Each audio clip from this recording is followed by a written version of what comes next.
I would say to your existing foreign workforce, no impact, but it will change how they plan for your future hiring, right? Which could be the case of whether it's making work more efficient, hiring locally, or actually there's a third option, which is hiring remotely. So I think there's also that possibility, right? That we still want to work with these foreigners because again, international talent can bring unique skill sets, right? That may not exist here or complement the workforce. But do we need them to be here in Singapore, right? Because if it gets too expensive, then maybe we can just have them based somewhere else. Like people think a lot of the substitution, but people forget there's also a scale effect, right? Like this at least for the US, we know that there's quite some evidence that high-skilled immigrant labour in the US context are complements to locals. When a high-skilled immigrant comes in, the average wage goes up. Like raising the EP salary floor too quickly runs the risk of just losing out on this benefit.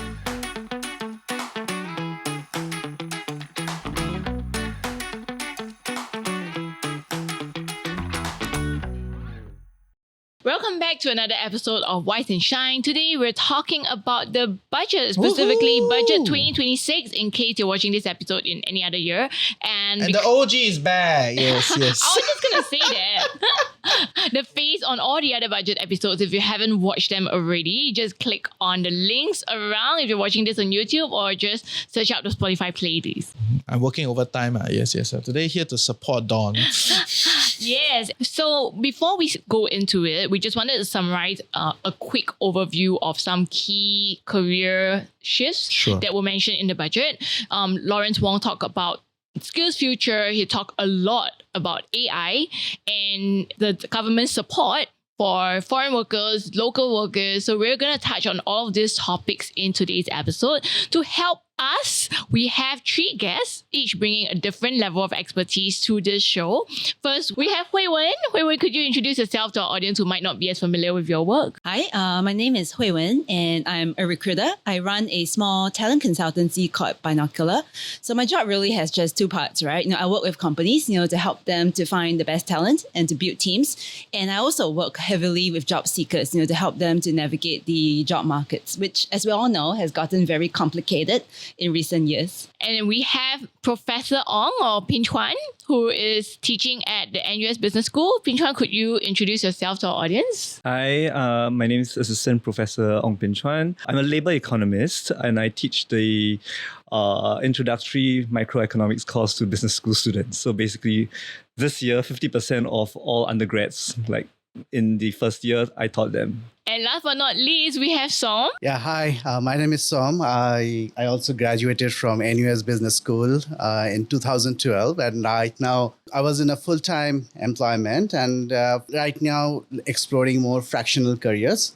So yeah, I'm happy to be here. Thank you very much. All right, so let's start. The first question that I have for all of you is, where do you see the current budget most accurately reflecting what is already happening in the labour market? What do you think has happened on ground that has been captured in this year's budget that you feel or resonate the most with? Maybe Hui Wen, we can start with you. Yeah, I think obviously there was a big AI push on this year's budget. In fact, I would say a big chunk of it was dedicated to talking about the national AI agenda. And now we have a National AI Council as well, chaired by our own Prime Minister. So obviously, I think the signal is that they are really quite serious about it. But I think, what really struck me was that, instead of just, a very top level aspirational, kind of a commentary on AI, I think it was a little bit more action oriented, right? There's a lot more talk about specifics, about industries. There was also, I think, the anxiety, the uncertainty that workers feel, that was addressed. What specifically stood out then? Like from your point of view, yeah, because I heard the part about advanced manufacturing, connectivity, finance, healthcare, right? That's pretty much okay. PM telling you, hey, we're going to invest more in these industries, right? And then some of the good jobs will be there. So, we're kind of going back to back then when people were talking about, aerospace, talking about like biomedical. So we're kind of being more targeted in terms of like trade industry growth, right? That leads to the jobs, right? So that's honestly, that was a sole thing that stood out to me. So I just want to hear like from an AI perspective, like which element, stood out specifically, especially from the headhunter's point of view, right? Because you're seeing what's going on. Yeah. I think it's to me, I think it's for the workers at least, right? I think from a employee, from a worker's point of view, I think the reassurance that there are some measures being taken, right, to ensure that people don't fall behind, that they're equipped with the right kind of skills, right kind of capabilities, to help them to enter this whole world of AI, right? Which sometimes frankly can be quite abstract, to many of us. So I think that is something that workers are looking to, whether how well these translate on the ground, right? Whether it's in terms of execution, whether companies execute these upskilling well, whether people at the individual level how easily they learn, how easily they're able to adapt it, I think is another question. But I think this gives a bit of a compass in a sense, right? Gives them a little bit of a guide of where this whole AI journey is going at the individual level. Right. Pinchuan, what about you? You look at macro, you look at policies. Yeah. How do you see the policies that are being talked about in this year's budget reflecting the current labour market? I think it's more of a long-term view. This current budget is interesting to me because I feel like there's quite a long-term view in it, with especially with the push for AI. It's about like how preparing people for changes that will come. At some level, it happens quite fast, but like the actual AI that we are thinking about can happen in 10 years. Like the industrial changes that happen, it will happen in it could be 5 years, it could be 10 years. It's not like this year. Right. So like we are preparing, and skills are a long-term thing, right? We are preparing people for industries that will happen in 20 years, 10 years, like not this year. Yeah. Maybe part of it could be the fact that we had some surplus last year, right? And like more than usual. Labor market last year better at the end of the year than what was predicted at the beginning. And and that kind of makes sense. Like with Donald Trump putting the world into chaos and all that, there was a lot of uncertainty at the beginning.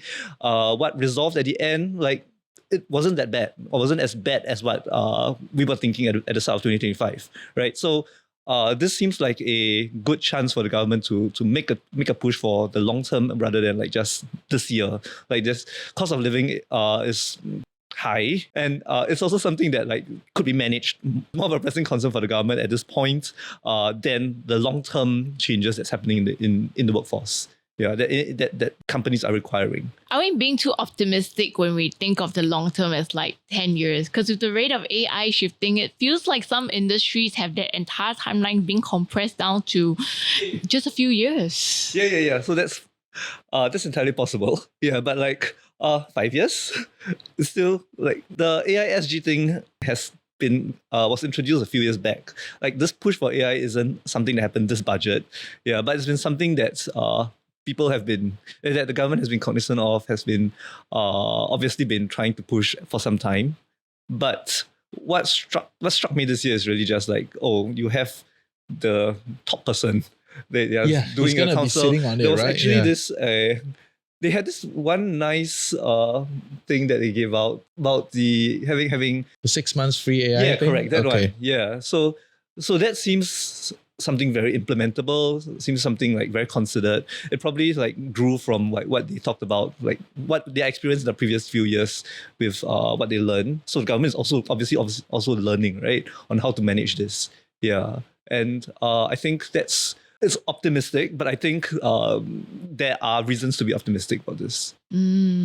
Okay, we like that. We'll deep dive into it a little bit more. So in your case, as someone who has gone from full corporate to a portfolio career, what do you see this budget as being relevant for you? Or is it even relevant? Or is it just ignoring the entire fractional up and coming workforce? Now, if you look into the budget and the elephant in the room, which is AI, is being addressed. And as long as you are in a traditional career, you're willing to reskill, you are invited. Those who are in a non-traditional career, they are being mentioned, but I didn't hear anything specific. I think people that are in the traditional career are not spared, we are not a Goldilocks. The numbers are already there in all other countries showing, a lot of people are being left out, and jobs are disappearing. It's a given, right? We are not special. Yeah, so yeah, I mean, I'm in some of these rooms listening to some people talk, some of the who's who of different industry, and then they get cornered by the reporters asking, so how? Are you going to hire more? You know, blah, blah, blah. And said, all of them is very ambiguous, but you know that's a clear sign that industry is not hiring, right? Especially at the junior level. You know, it's very slow, and that's why all the university 100% employment all take down already. All the poster from you know, time immemorial, right? No more such poster. 100% employment, no, right? So that whole thing is changing the labor market, changing what is defined as a career, and that whole bit. Yeah, so that and they can't possibly replace that with go and learn plumbing and electricity now. Yeah, fair. I think that was what really stood out for me personally, because there's been a lot of news and headlines about layoffs. We know from conversations and on-ground experience that people have been struggling to land jobs when they get retrenched. I never knew, I've actually never personally experienced a time when sending out hundreds of resumes in like 3 digits and not getting a single callback was possible. Don, you know you shouldn't be sending out your own these days. The get expectation is for you to use the models to do that for you. Yeah, exactly. No, but that's the point. Like the sheer numbers, right? And we're seeing CNA Talking Point cover all of that. It's quite shocking, to be very honest. And I think what surprised me about this year's budget was that PM talked nothing about the state of layoffs. It sounded too optimistic, actually. Did you guys feel that? I think there are a lot. Yeah, the truth is that there are a lot of layoffs, right? Especially in areas like tech, for example, right? And tech has been the darling of the job markets, right? In previous years, right? We saw, I think 2020 to 2022, we saw so much hiring, and now they are the ones which are, I think, very quickly impacted by AI, by technologies that they've created, maybe, right? You know, the AI can do a lot of jobs. So I think there is a lot of, there are a lot of layoffs. You know, there are a lot of changes in jobs as well, in the way that companies plan for their jobs, right? In terms of like job pipelining, do we really need this many people, you know, at the end of like 1 year, 2 years, 3 years, right? So I think that also shrinks the job market a little bit. And also, I think a lot of companies are very bullish, you know, about AI. They're like, okay, we're going to harness AI. We're going to have AI. We don't need so many people anymore, right? Because machines are going to do the job. They're going to be cheaper, faster, easier to manage. They don't take sick days. You know, they're nice all the time. So I think definitely, you know, hiring has become a lot tighter, you know, on the ground. But is it across the industries? Because I mean, I also meet a lot of HR people, right? like the who's who of the headhunting space, right? So and you know, they tell me that there are whole industries like advanced manufacturing, you know, like in the ports, you know, a lot of these like connectivity guys, right? They struggle to hire, right? There's a lot of jobs, but you have to work in Tuas, you have to work in Woodlands, right? Work in Changi, right? So nobody wants to do that, you know. So but there's a lot of jobs in those space, but it's just tech and finance. You know, finance is slowing. Tech is already gone. You know, like it's not even mentioned, right? Like tech is a given. Everybody is tech, right? The future of tech company is no tech, right? So, But I agree. I think there are segments like I've worked with companies who are, for example, in offshore engineering. Nobody wants to work it. They are desperate for good local engineers. 9 months, you know, offshore. And it's far, right? It's all the way. Your workplace is out in Tuas. You gotta be on standby if an emergency happens. You gotta go back. You know, the work is manual. Environment's not nice. So I think there are actually industries where jobs exist. You know, but I think the way that Singapore is set up is that everyone wants to work in Raffles Place, right? Everyone wants to be in a bank. Everyone wants to be in a tech company. Cool again, right? Exactly. We need, I don't know, nicer breakfast clubs and stuff, right? In those companies, right? So they struggle to hire, and that's a different kind of struggle, right? Because there's also no immediate solution, and a lot of these jobs, engineers, technicians, I don't think AI, you know, or robots or, you know, things like that are quite at the scale yet, you know, to replace these people. So their jobs are pretty secure, you know, but there are not many people, you know, who want to do those jobs. Interesting. So is this a case of Singaporeans having to manage and change or lower their own expectations? I think so, but I think it's also hard to change, you know, that quickly, right? A lot of people say, okay, you know, maybe the most secure job is to be a plumber, right? Because, you know, no one can do it yet, but it's not just, it's a skill set issue. I can't do plumbing, for example. I don't know how to, right? And second, I think culturally, you know, mindset wise, are we ready, right? Are our kids at university, ready, to think about pursuing a career in plumbing after graduation, right? So I think that kind of mindset shift is going to be quite difficult as well. And I think it's a lie. Blue collar job is a lie, right? This whole resurgence of the blue collar job is all a lie. Because if you look at the numbers, right, and you look at the stories that are coming out, these people are not actually doing the plumbing, They're not actually doing the cleaning. They are running companies that do the cleaning, hire the laborers and do it, and then use tech optimization at a higher level to manage project, And you brand it very nicely. Everything. And then suddenly CNN comes out and says, blue collar job is in fashion. It's like, which one of them is doing it? No one's doing it. And the numbers don't add up. That's the problem, right? Because we still continue to let a lot of cheap foreign workers come in. So nobody can, the numbers mechanics-wise is impossible, right? If you want that whole like Australia way of doing things, or the Japan way, you got to like weed out all the cheap labor. And who's going to pay eventually, which is close to 2 million people here, right? And I don't think we are anywhere close to that. So yeah, so blue collar is a lie. That's why I'm dropping a lot of bombs.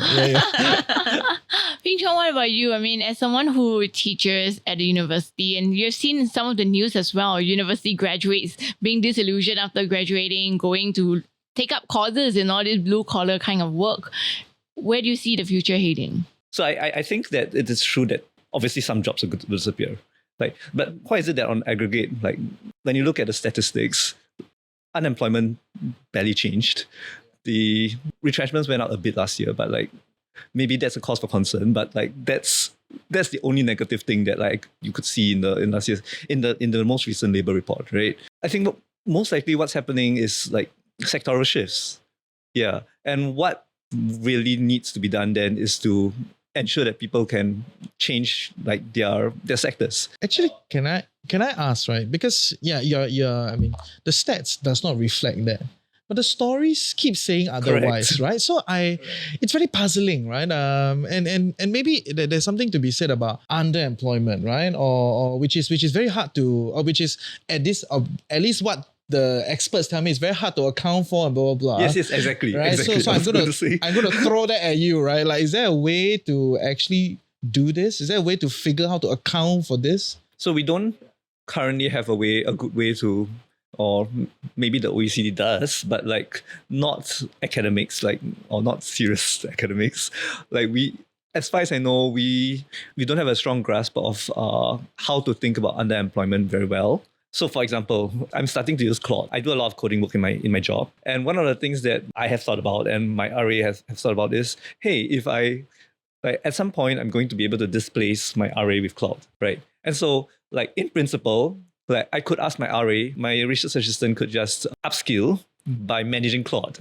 Because I don't have to be the one managing Claude. I could teach my RA how to do it, and then he does it. And then I have more projects that I could be working on at the same time, right?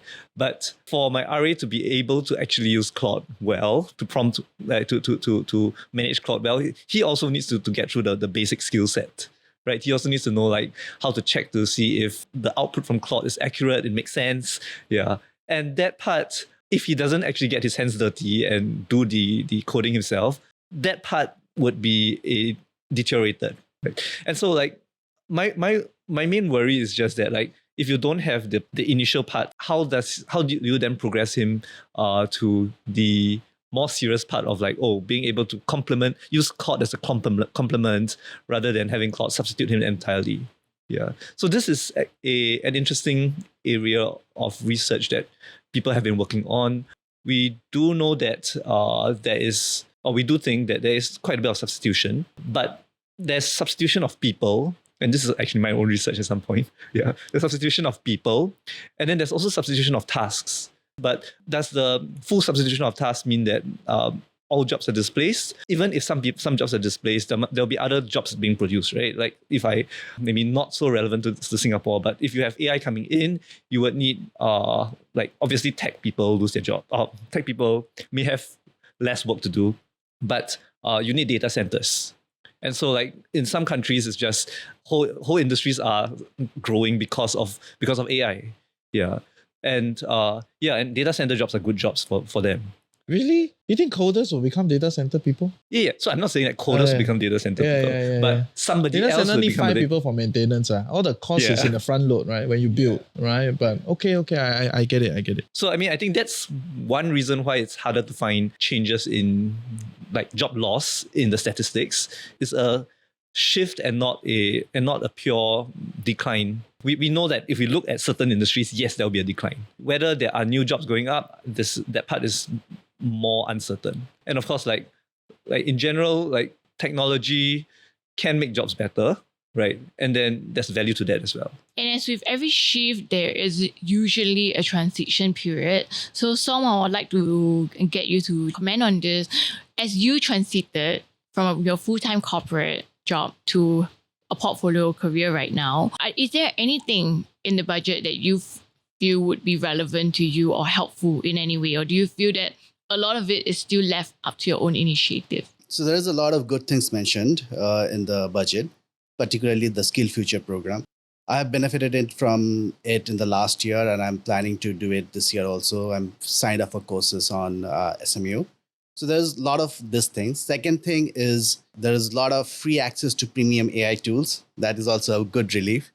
And also, if you need to look into the long term, there are a lot of big AI plans being laid it out.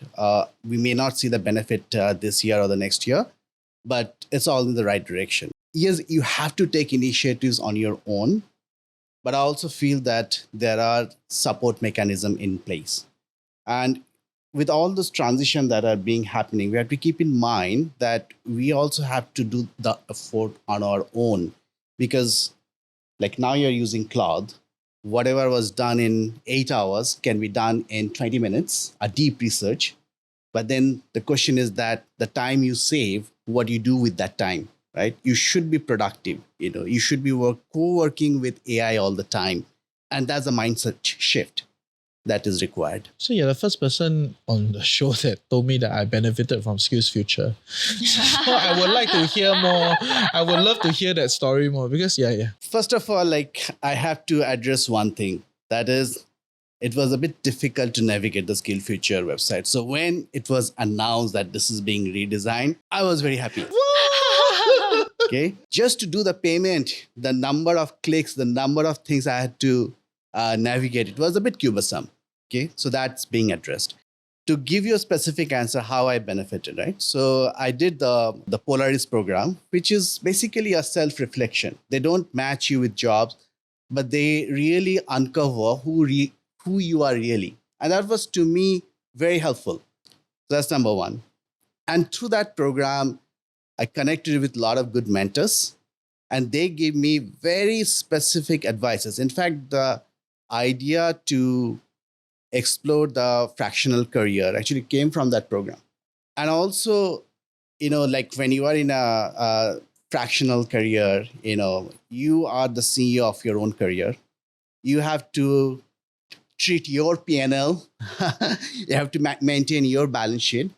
And there's also a lot of good programs available. In fact, I'm very excited about a course in SMU in next month, where I'm learning about risk management, about my own personal wealth.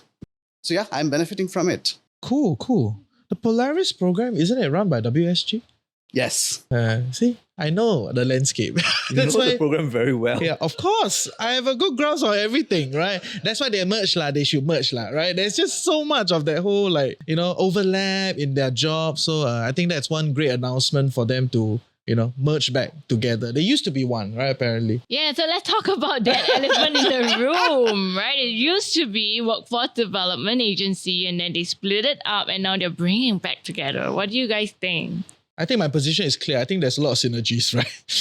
So I mean, I think I said it on another podcast, and I will say it again, right? Just in case someone never hear that.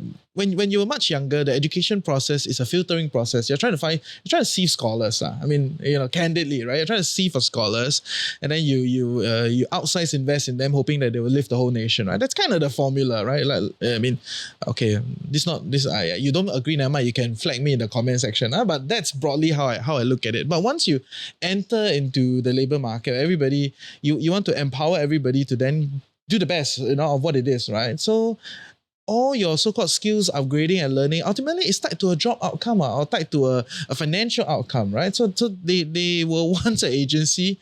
I think, maybe there's something to be said about them splitting up, so that you can have more focus in your KPI development, and then you develop the outfit, whether is it from a WSG kind of career development aspect of things, or skills as a marketplace, type of KPI. But I think now you come back is correct, right? There's just so much. Sometimes we even like forget which one is under who, So it's great that they merge. Yeah. From a economist perspective, like I like smaller governments, and so I think, and I like efficient governments. Yeah, so I think like that's a very nice move. Maybe from a more cynical perspective, it could, like, we know that there have been complaints about SkillsFuture programs, right? And so like this could be also a way to reorganize so that like you can find a better path forward. Yeah. You know that we spent 625 million on transfers. Is that from the book? No, so I read the page, right? We spent 625 million on transfers to cost providers in the last year. Yeah. So I think that is a good cost saving if we can optimize it, and actually weed out the causes that don't matter, and then actually just kind of like, move away from this idea of this marketplace of choice, because the choice fallacy is real, right? Like I think a lot of people, they break down when there's so many choices. And I don't know, maybe you can share a little bit, right? But from the stories that I gathered from a lot of people, when they are at the crossroad that they lose their full-time employment, they're really not in the psyche to like, oh, let me shop for a program. It's a lot of like holding space, giving direction, hearing from somebody that is like, maybe more extracted from your life experience to then give you some sort of a roadmap of what to do. Right, rather than like, this is a marketplace, you pick up whatever you want to pick up. And then we all know that the incentive structure, if you are in a rush, right, you pick the lowest hanging fruit, you end up driving Grab, right? So but that story has kind of like moved on, right? So I think people are changing, and we have kind of assessed and talked about that. But yeah, maybe share with me your point of view. Do you think like a more guided program rather than a marketplace, or at least how I think is once they merge, there'll be more pathways, because WSG is very focused on pathways, right? Rather than like, this whole marketplace of stuff, right? So yeah. Totally agree. The choices were overwhelming, and when I go to the SkillsFuture, I really like, hey, this is too basic for me. This doesn't work for me. And I have gone through this. And when I'm overwhelmed, what I did is like, go for NUS program. Maybe I'm biased because I'm from there. This episode is not sponsored by NUS. Can be NBS, right? Yeah, the NBA program can sponsor. But so I kind of trust NUS, and I did programs by NUS, where I can use my SkillsFuture credit. So it started back in 2020 when I did a course in NUS on AI. So yeah, but the choice is overwhelming. That's number one. I would agree to your point on a more guided approach, right? And that guided approach has to be a little bit of personalized. And keep in mind that Singapore workers are highly paid workers. The average median salary is $9,000, right? So we are talking about a very specialized skill set that has to be a little bit of individualized, personalized. Not everybody's jobs can be described by the HR system. Like in my career, my job description is something, but I end up doing something else that adds value. And that's totally okay. And you have to understand the nuances of the career, and that requires some sort of interaction. And based on that interaction, if some guided programs can be created, I would love that idea, because I have gone through that mess. Okay, that's cool.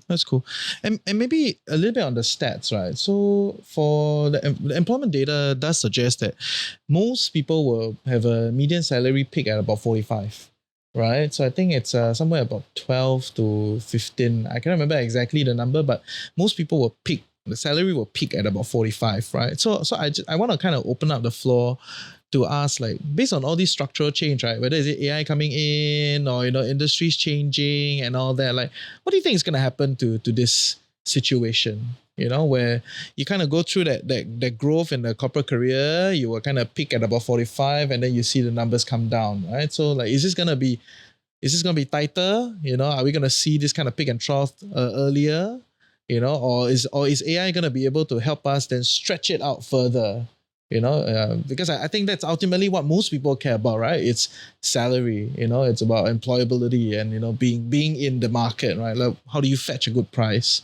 So yeah, any thoughts? I think careers will be a lot less linear. I think a lot less predictable. I think all of us in this room so probably... you don't even get to pick. Yeah, I don't think you could peak. You could go like this. Yeah, it's a little bit. You get 3 cycles and now. sometimes the progression is also horizontal. It's taking one step back, to take another step forward. So I think that old model I think it is the reality. And also maybe that also requires that flexibility of a mindset, right? That people have to accept it, that my career isn't just about promotions. It's not about bigger teams, bigger titles. I think those things will change in the very near future, as it has already today, right? I think so. I think that's one change that a lot of people have to, kind of get their heads around. That's a great insight, actually, because if we think about the stories that have been shared, right? A lot of times when people pivot into a completely different industry or different career, they do take a pay cut initially. Yeah. So maybe it's gonna be this roller gonna be coaster, like that. right? No more like, but if people then understand that the future of tech, the future of AI, and the future of jobs is going to look like that, and you can plan they accordingly. will plan accordingly, Yeah. right? And then instead of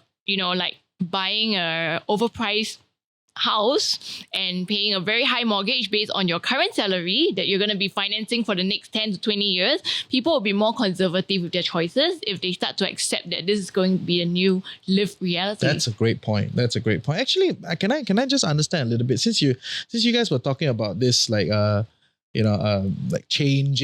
potentially changing way of like looking at the career cycles and how your salary kind of moves along, right? What is the reality when I change an industry?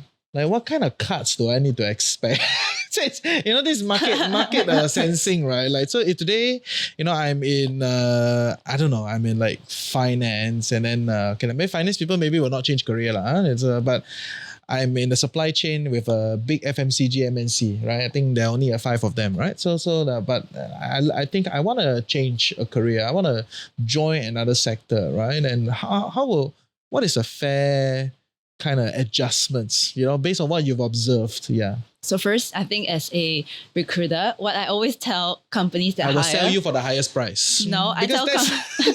First, yes, I will sell you the highest price. Second, I tell companies, please don't make people take pay cuts, right? If you, at a personal level, none of us enjoy it, right? So please, let's try not to do that, right? If it's going to be... Generally, yes, because I think also a lot of companies also have hesitations about hiring someone that's enforcing them to take a big pay cut, right? Because nobody's going to be happy, right? You could accept it, but are you necessarily happy about it? So I don't think there is a clear, one size fits all, kind of number, about what's reasonable to expect, whether it's more or less, right, across industries. And one of the reasons I think is not just about the individual, but I think the fact that industries pay quite differently, right? So if you're from banking and you suddenly decide you want to pursue a career in logistics, right? These two industries have very different pay scales, right? That's something you have to think about. That's why the inspiration doesn't exist. No one in finance or anything like, I'm going to join logistics. No, maybe right? they can join quantum computing. Yeah, maybe. Right? One of the tech companies or yeah. AI companies. But I think it's a little bit industry specific. And I think we all know like which industries in Singapore can pay more, right? And which ones, don't necessarily pay more as well. Okay. I'm inclined to be a bit pessimistic here because as much as I would want to be an optimist, I think the reality and the stories that we're seeing is that a lot of people actually do take that pay cut. And if we just look at the budget example that PM shared anyway, about the pilot who then became a duty manager at Changi Airport, that's definitely a pay cut. He just didn't say how much, but we all know how much pilots I would love to earn. interview the pilot. You can, yeah, Please come. go and Come search on the his show. We would name love to and talk to find you. him. Yes. Yeah, but so do you see that in your industry, in your peers as well, when they shift? Because energy is something fairly new in focus for Singapore. PM has talked a lot about it in this year's budget, surprisingly more than I expected. And in the past, a lot of graduates didn't really see the energy sector as being attractive compared to other more traditional roles such as finance or tech, the sexy ones. where do you see this transition going? And do you resonate that there will actually be a pay cut people have to expect? Or are you more inclined towards Hui Wen's view that no, we're going to be status quo? Did you know that our PM used to lead EMA? Yeah, he was the head of EMA, right? Yeah, so he is very in tune with the energy thing, I'm very sure. Yeah. Please. So energy is very vast, right? Within energy, there are oil and gas as well. And I have worked a long time there. And I don't think energy pays bad. So as a sector, this is quite lucrative. So in fact, I have seen a lot of people moving from finance to energy as well because it pays quite well. How well? It all depends, right? It all depends. But definitely, like, in order to get the best talent, you have to pay them quite well, right? Okay. So I cannot answer your pay cut story because I don't think energy means that you end up with a lower salary package. However, from an employer perspective, when you look into it, you have to look into a return on investment on this particular person, right? So if he is coming into the organization, what kind of value is he creating? And is that value justified by the salary that we are paying? As simple as that. So it's not always about, hey, I was paid this, now I'm moving here, why do I take a pay cut? You have to also balance from an employer perspective. You should be the employer voice, but I think we need to have a balanced view. Okay, I want to move back into AI. So Hui Wen, this question is for you. When employers hear AI, how do you usually see this being translated into organizational decisions? Okay, I think probably two clear areas, right? Or two clear ways that organizations react. I think first is always about cost, right? AI is great, but it costs money to implement, right? When PM, Lawrence Wong talks about implementing AI end to end, across every aspect of the organization, it's complicated, it's costly, right? These things cost money. So I think the first, for companies is about how do we reallocate budgets, right? How do we reallocate our resources, to make this happen, right? So there are a few ways, right? Some, of course, there are always cost-cutting measures. We've also seen like a little bit knee-jerk reactions where maybe the easiest way to reduce cost is, of course, manpower, right? If we can free up manpower costs, then we can then funnel that into our AI budget, which of course will then, theoretically then reduce the need for so much manpower. So I think budget and cost is always one of the key things, and that can cause a lot of like change within the organization. And the second, I think most obvious will also be in terms of looking at what kind of jobs we have, job design, redesign, how do we hire the best talent, right? When AI is so hot, you can guarantee that it's difficult as well, to hire top AI talent, right? So for companies, it becomes a big challenge in terms of, and maybe even a challenge to predict, where our human resource planning goes, right? That, 1 year later, what's going to be important, what's going to be trendy, because now the cycles are so tight, right? Technology changes, so quickly, right? So I think in terms of being able to plan, the talent pipelines, talent strategies definitely become a lot more challenging.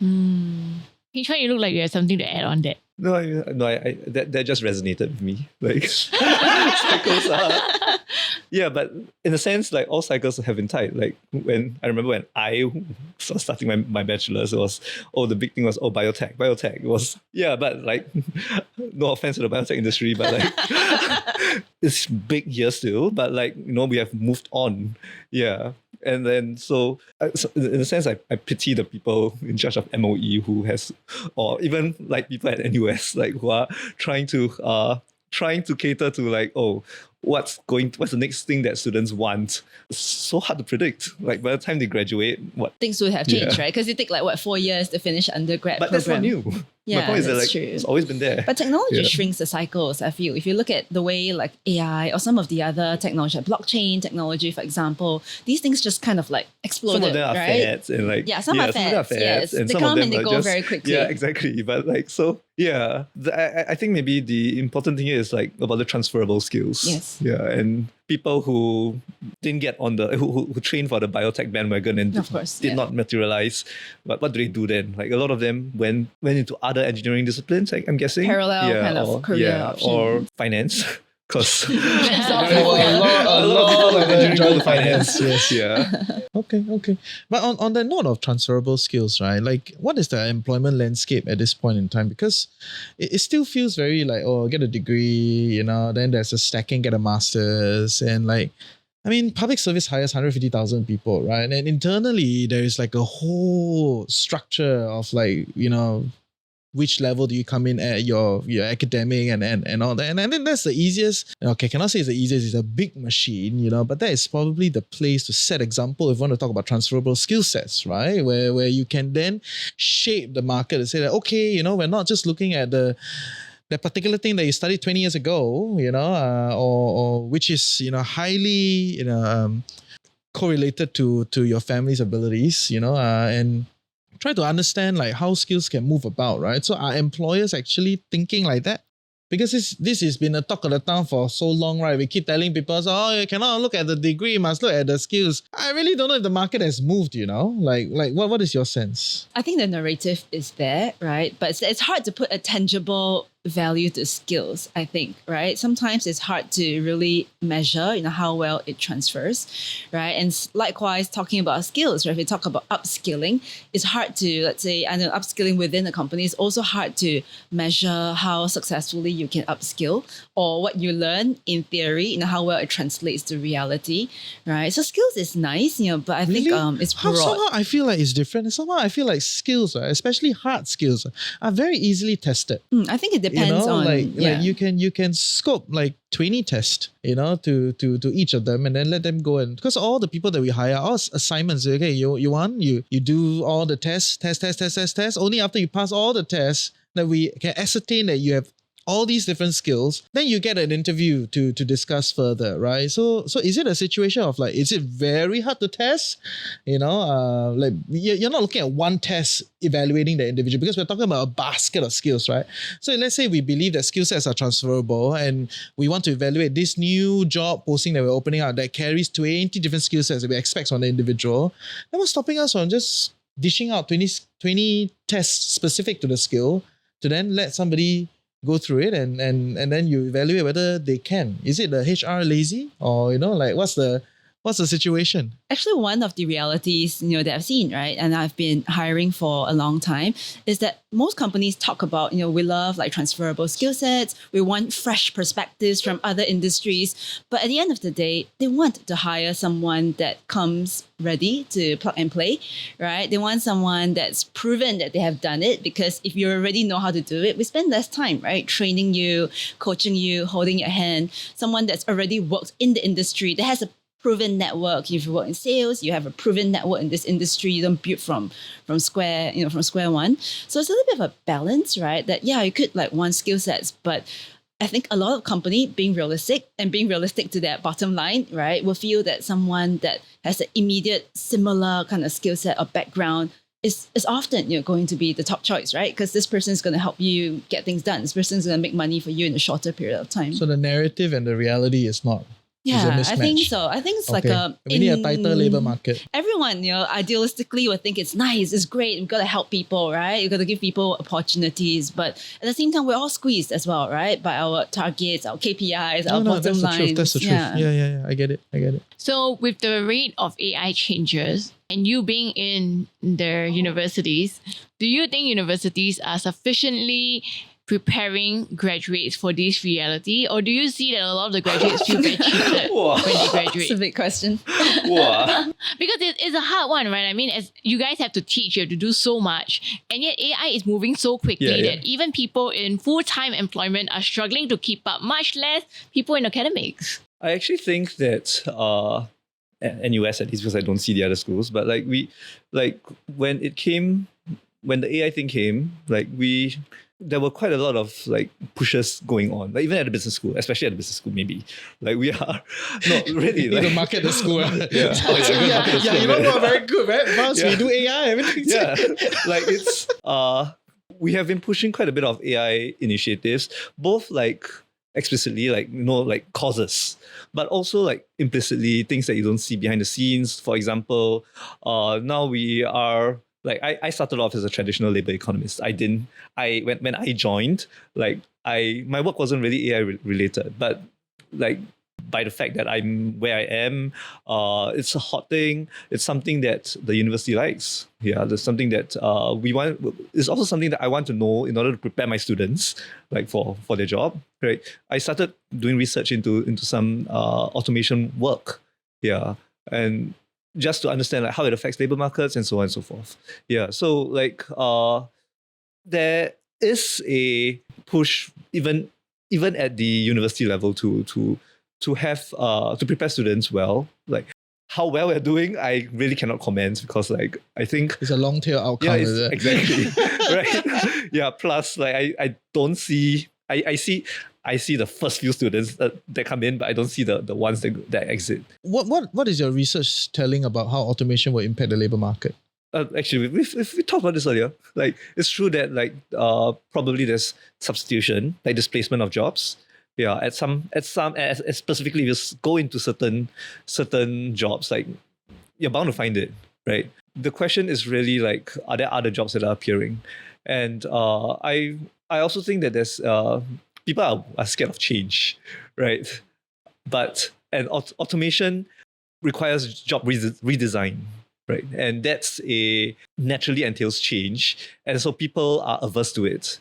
But not all automation or technology change or like AI change, like not all of them are bad. Like they can increase the value of the job too. Let's just put it at that. Like so. I think great. The reality of AI is as such. I think a lot of people can already see it and they're trying to kind of manage this situation and go along, right? So for our professionals on tuning in, I think that's the reality that you're gonna experience. But there's another big bit in this budget discussion, which really is, S-Pass, E-Pass, workers' levy, everything moving up, So, but you cannot look at it as a one-off, right? You look at it as a continuum. Over the past 5 years, essentially the government through all these different levers has created an effective minimum wage, and has shown that it is not shy to keep raising it, right? Use it as a intervention tool in the market, right?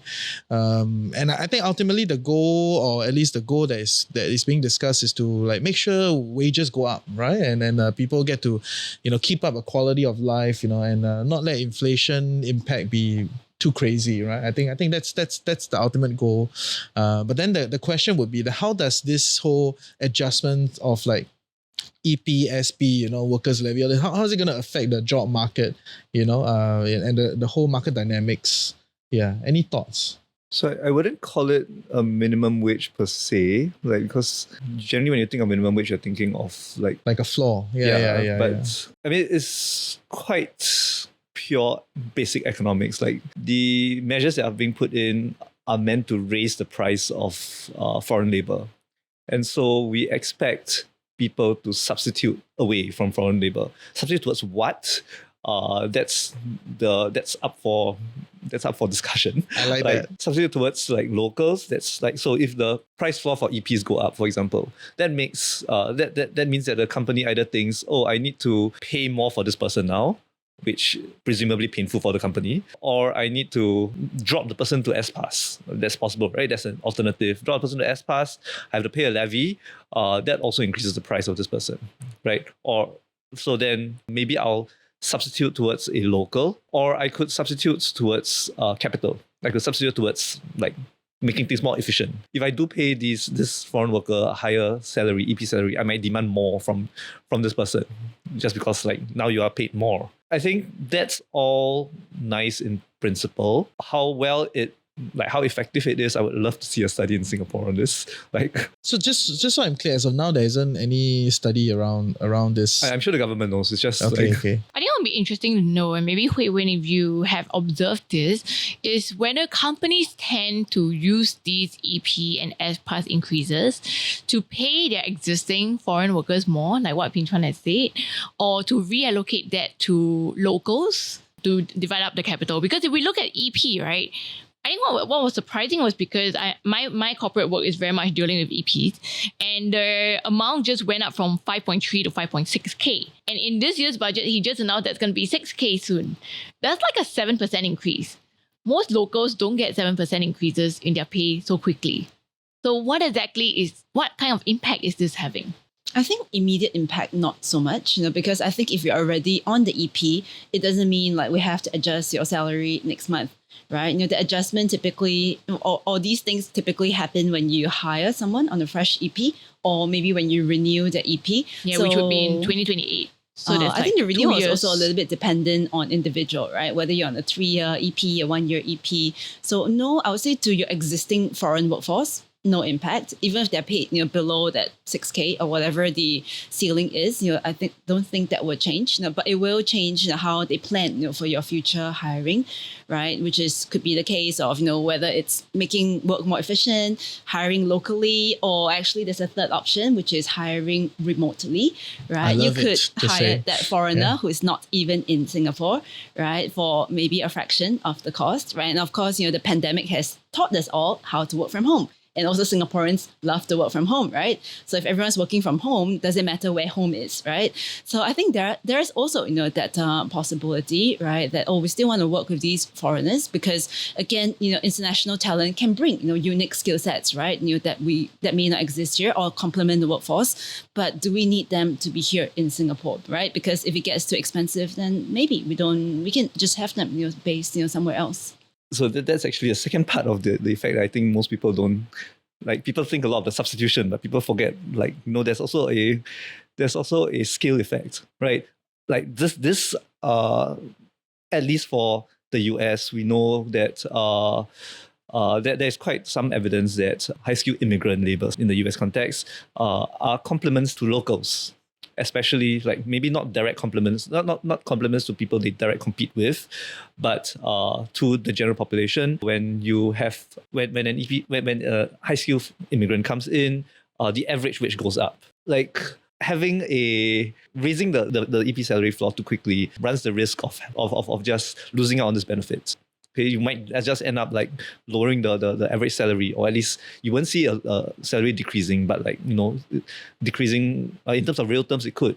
Yeah, if we take the studies from the US seriously, that's one possibility. At least one big study in the US shows that, like, literally, like, if you have a EP come in, if you have a high-skilled immigrant come in, because that's the term they use, high-skilled immigrant come in, the average wage goes up. And the mechanism they're thinking about is just innovation. Like, people who come in, and this is in the STEM field. Okay, STEM. So people who come in, they bring in new ideas, they're more innovative. And so the average wage of I forgot whether it's industry or location, goes up. Because there are more jobs created. Like, literally, like, you need someone to support all these, like, and there are more jobs created. Yeah, the local economy is benefited a bit more. And I would feel as well that maybe in Singapore context, this is also a little bit applicable because we have a very small, talent, like a labor economy market to start with, right? There's not a lot of us, right? There's not a lot of people to start with. And it's also like an aging workforce, right? It's getting old, it's getting small. So if we don't have like fresh talent, from other markets, whether just to shore up the numbers, right? Because to make money, you need like people, right, to work. You need workers to work, right? Or, to really bring in that innovative piece, bring in new skill sets. If we don't have those, I also feel like we are at quite a big disadvantage. Yeah. You got not enough supply to sell to the market. Yeah, there's right? not enough. Yeah, there's not enough worker bees. Yeah. No, but I think truth of the matter is that this problem can be segmentized, right? At the most elite of talent, or whatever best talent, I genuinely don't think the Singaporeans are quibbling over that. Correct. Yes. Yeah. And companies don't care about the salaries there. You bring your and it's not a $6,000 salary, exactly, right? Anyway, right? It's a whole package. Yeah. A family comes in, the kid study international, everything, right? So that's not the debate, right? And I think Singaporeans are pretty chill with that. If you're really the top dog of your industry, you come here, great lah.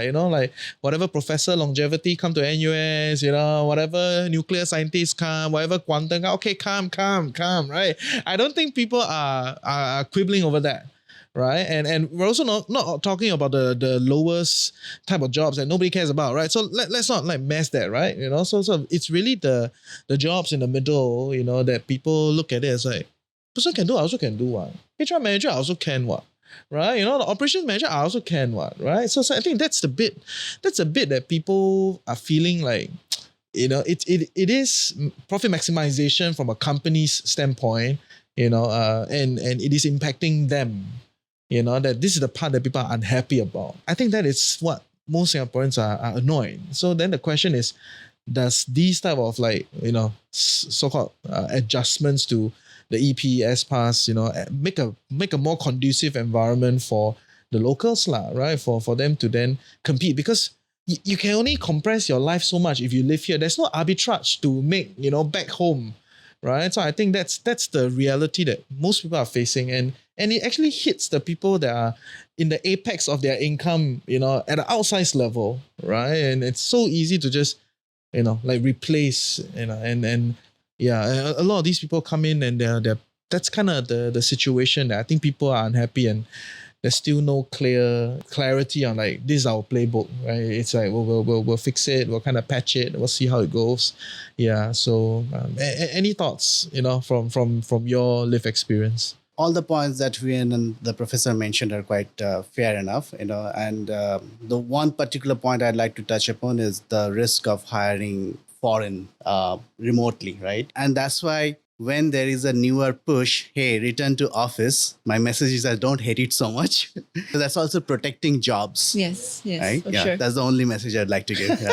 It's fair. Because if you can work from home, home can be anywhere. Anywhere, right? doesn't it? Yes, I truly agree with Just that. make sure the home is Singapore. Yeah. Fair. Okay. So as someone who has clearly benefited from both government policies as well as taking your own initiative when it comes to managing your career, what do you see in this budget that is making the point on what is clearly within the government's design versus what adjustment is now part of individual responsibility? It always has to be the government and public partnerships, right? Government is taking a lot of long-term measures, like coming up with those AI town, in JTC and everything. It will take some time to realize it. But at the same time, as a people, we have to be a little bit more mindful about the skill development, because first of all, there has been a lot of discussion around skills, right? And skills are short-lived. You train for your biotech skills. By the time you are up there, industry has changed. So you have to be mindful about that, because we, by design, human being cannot master a skill in such a short period of time. And industry is moving very fast, and with AI, it will move even faster, right? So only thing is that when all the skills are a bit transient in nature, you have to develop on what are the meta skills that you can develop, right? And there are two meta skills in my opinion. One is AI skills, and second is people skills. As long as you have mastered your AI and people skills, you are good enough, right? So people skills have been discussed a lot, right? So I'll talk a little bit more on the AI skill and how you deal with AI. It's a skill. And even organization, they have a specific AI interview. It's not at the beginning of the process. It's probably at the end of the process to see how you navigate the AI system. For example, McKinsey, they have a case interview round with the AI, and that's not at the beginning. So how you write prompt, what are the questions you are asking AI, that's very important. So in the transient nature of skills, there are so many things you are confused. One thing that you can really focus on, developing your AI skills, and that's a meta skill. Okay. That's a good wrap up. That's a good wrap up. So if you're listening to this episode of Wise and Shine, that's a lot of food of thought. But I do agree. I think AI skills and people skills will continue to be extremely valuable, regardless of how AI changes the future of work. So if you've enjoyed this episode, please feel free to share it with your friends, your colleagues, If and you your don't enjoy, loved you ones. can put in the comment section. Yes. Say, they never thought about this, never thought about that. Okay, yeah, we'll hear you. And if there's anything else that stood out to you in this year's budget, feel free to leave it in the comments below as well. If you're not already following us on socials, Yes, you follow The Financial Coconut, and if you love what we do, go to thefinancialcoconut.com to put your email address there so we can route out of the algorithm and reach you directly whenever we need to. Yes. let us know what else you'd like to see on future episodes. And with that, thank you, Pinchuan, Hui Wen, and Som for joining us today. We hope you enjoyed this episode, and we'll see you on the next one of Wise and Shine. Bye-bye. Thank you very much. Thank you.